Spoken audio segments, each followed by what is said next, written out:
எல்லாருக்கும் வணக்கங்க. மீன ராசியில் பிறந்த நண்பர்களுக்கு கார்த்திகை மாதத்தில் இந்த பிரபஞ்சம் தரக்கூடிய அற்புதமான தருணத்தை பற்றி தானுங்க இந்த பதிவில் நம்ம பார்க்க போகிறோம். கார்த்திகை மாதம் 17ஆம் தேதியிலிருந்து கார்த்திகை மாதம் 30ஆம் தேதி வரை கேட்டை நட்சத்திரம்னு சொல்லக்கூடிய புதனுடைய நட்சத்திரத்தில் புதனுடன் சேர்ந்து சூரிய பகவான் பயணிக்கக்கூடிய காலகட்டத்தில் மீன ராசியாதிபதி குரு பகவானை பார்க்கக்கூடிய ஒரு சூழல், புதனாதித்ய யோகம்.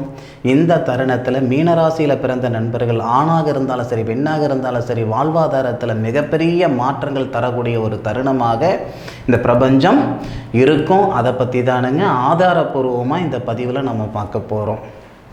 பொதுவாக மாத பலன்களாக இருக்கட்டும், வருட பலன்களாக இருக்கட்டும், வருடம் முழுவதும் மாதம் முழுவதும் இந்த பிரபஞ்சம் நமக்கு சாதகமான பலன்களே கொடுக்கறது இல்லைங்க. ஒவ்வொருத்தருக்கும் ஒவ்வொரு தருணத்தில் தான் சாதகமான பலன் இந்த பிரபஞ்சம் தரும். அந்த அடிப்படையில் மீனராசியில் பிறந்த நண்பர்களுக்கு கார்த்திகை மாதம் 17ஆம் தேதிக்கு மேற்கொண்டு தான் மிகப்பெரிய மாற்றங்கள் தரப்போகுதுங்க. இப்போ கார்த்திகை மாதம் பிறக்கப்பட்ட 5-6 தேதி ஆகிப்போச்சு. பெரிய வித்தியாசம் ஒன்றும் இல்லைங்க. கார்த்திகை மாதத்துக்கு முன்னுக்கு ஐப்பசி மாதத்தில் நம்ம எப்படி இருந்தோமோ அதே மாதிரி தான் இருக்குதே தவிர மாற்றம் ஒன்றும் இருந்த மாதிரி தெரியலைங்க.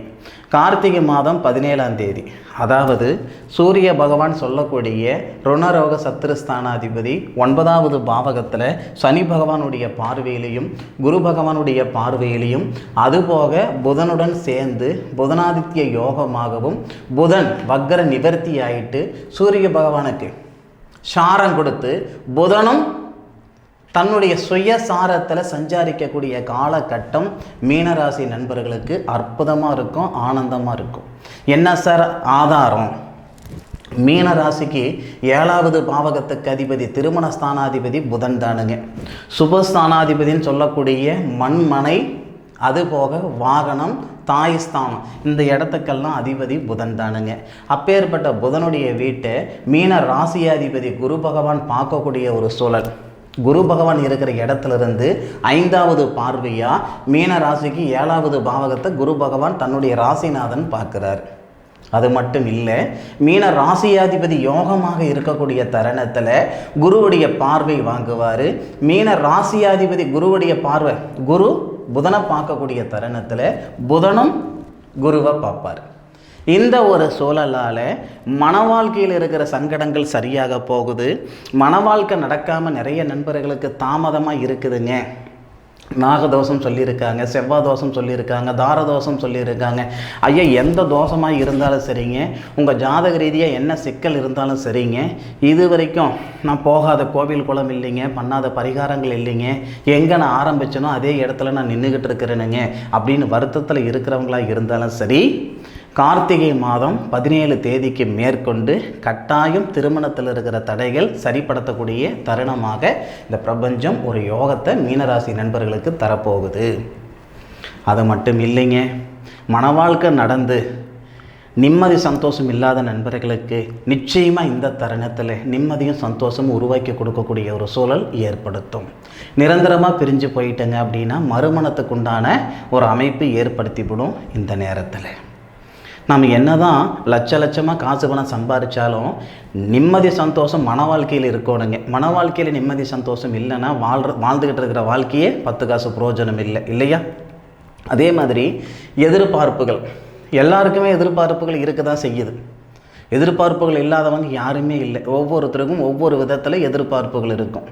இப்போது மீனராசியில் பிறந்த நண்பர்களுக்கு 7.5 சனி நடந்துக்கிட்டு இருக்குது. அதுபோக மார்ச் மாதம் முழுமையான 7.5 சனி, தன்னுடைய ராசியிலேயே சனி பகவான் வரக்கூடிய ஒரு தருணம். அப்போது இந்த நேரத்தில் 4வது பாவகத்துக்கு அதிபதின்னு சொல்லக்கூடிய புதன், அந்த புதனை இந்த சனி பகவான் பார்க்குறார். தொழில்காரகன் சொல்லக்கூடிய கிரகம் சனி பகவான், அவர் சுபஸ்தானத்தை பார்க்குறார். சுபஸ்தானாதிபதின்னு சொல்லக்கூடிய அந்த புதனை குருவும் பார்க்குறார். வாகன யோகம் இருக்குதுங்க. இந்த கார்த்திகை மாதம் முடியறதுக்குள்ளார மீனராசியில் பிறந்த நண்பர்கள் உங்களுடைய சக்திக்கு தகுந்த மாதிரி வாகனம் வாங்கக்கூடிய ஒரு யோகம் இருக்குதுங்க மீனராசி நண்பர்களுக்கு. நிறைய பேருக்கு கனவாகவே இருந்துக்கிட்டு இருக்குது இந்த நிமிஷம் வரைக்கும். இந்த மாதத்தில் வாங்கணும்னு நினச்சினுங்க, இந்த வருடத்தில் வாங்கணும்னு நினச்சினுங்க, என்னால் வாங்க முடியலைங்க, செய்ய முடியலைங்க அப்படின்ட்டு எத்தனையோ பேர் யோசனை பண்ணிக்கிட்டு இருக்கிறவங்க யோசனை பண்ணிக்கிட்டு தான் இருக்காங்க. நம்மளால் முடியாதுன்றது யாரோ எங்கேயோ செய்துக்கிட்டு தான் இருக்காங்க இல்லையா? மீனராசியில் பிறந்த நண்பர்களுக்கு இந்த தருணம் வாகன யோகத்தை தரப்போகுதுங்க. அது மட்டும் இல்லாமல் ஒரு சிலர், ஏன்னா எல்லாருமே வாகனம் வாங்கணும் அப்படின்ற எண்ணத்தில் இருக்க போகிறது இல்லை. மண்மனை வாங்கணும், இல்லை இருக்கிற மண்மனை ஆல்ட்ரேஷன் பண்ணணும் அப்படின்ற ஆதங்கத்தில் இருக்கிற நண்பர்களுக்கும் இந்த நேரம் நல்லா இருக்கும். என்னன்னா, அந்த சுபஸ்தானாதிபதினு சொல்லக்கூடிய புதனை குரு பகவான் பார்க்கறதுனாலையும் சனி பகவான் பார்க்கறதுனாலையும் மண்மனம் வாங்கிட முடியுமா சார்? இல்லை. சுபஸ்தானாதிபதி வக்ரத்திலேருந்து நிவர்த்தி ஆகிட்டு செவ்வாவுடைய ஆதிக்கத்தில் இருக்கக்கூடிய தருணத்தில் தானுங்க இந்த மாதிரி ஒரு அமைப்பு ஏற்படுது. அப்போ கார்த்திகை மாதம் 18ஆம் தேதிக்கு மேலே, கார்த்திகை 18லிருந்து கார்த்திகை 30 வரை 12 நாள், மற்ற விஷயங்களுக்கெல்லாம் 13 நாள், இந்த மண்மனை இந்த மாதிரி ஒரு விஷயங்களுக்கு 12 நாள். இந்த 12 நாளில் இந்த மீனராசியில் பிறந்த நண்பர்கள் மண்மனை வாங்கிறதுக்கு உண்டான ஒரு தருணமோ, இல்லை இருக்கிற மண்மனையில் இருக்கிற சிக்கல்கள் நீக்கக்கூடிய ஒரு தருணமாகவும் நிச்சயமாக மீனராசி நண்பர்களுக்கு இந்த பிரபஞ்சம் தரப்போகுது. இதில் மாற்று கருத்து இல்லை. பொதுவாகவே ஆசைகள் எல்லாருக்கும் இருக்க தான் செய்யுது. அதாவது நம்ம ஒரு பெரியவங்க ஒரு வார்த்தை சொல்லுவாங்க, எந்த நேரத்தில் என்ன செய்யணும்னு இருக்கோ அதை தான் நம்ம செஞ்சுக்கிடணும்.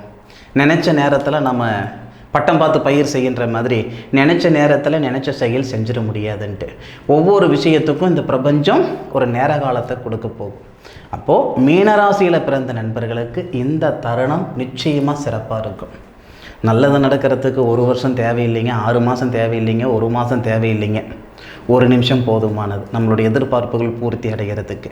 அப்போது மீனராசியில் பிறந்த நண்பர்களுக்கு வரக்கூடிய, அதாவது இந்த கார்த்திகை மாதம் 17ஆம் தேதியிலிருந்து 30ஆம் தேதி வரைக்கும் சாதகமான பலன் நீங்கள் நிச்சயமாக எதிர்பார்க்கலாம்.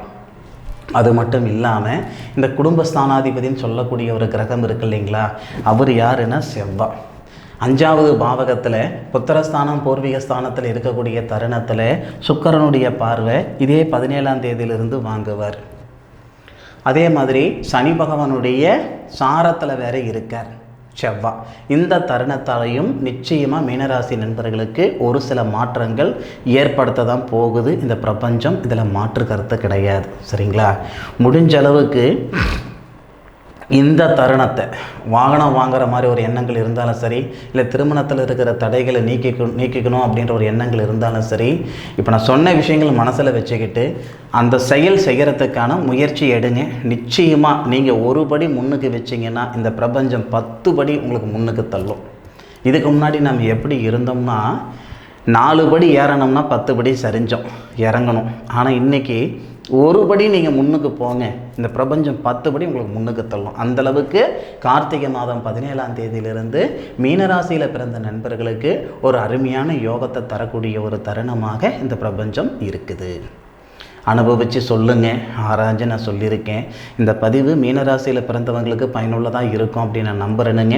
மீண்டும் அடுத்த ஒரு அற்புதமான தருணத்தில் உங்கள் அனைவரையும் சந்திக்கும் வரை உங்களிடமிருந்து விடைபெறுவது உங்கள் வீட்டு ஜோதிட நண்பனான காளிதாஸ் மணிகண்டன். திருச்சிற்றம்பலம். வாழ்க வையகம், வாழ்க வளமுடன்.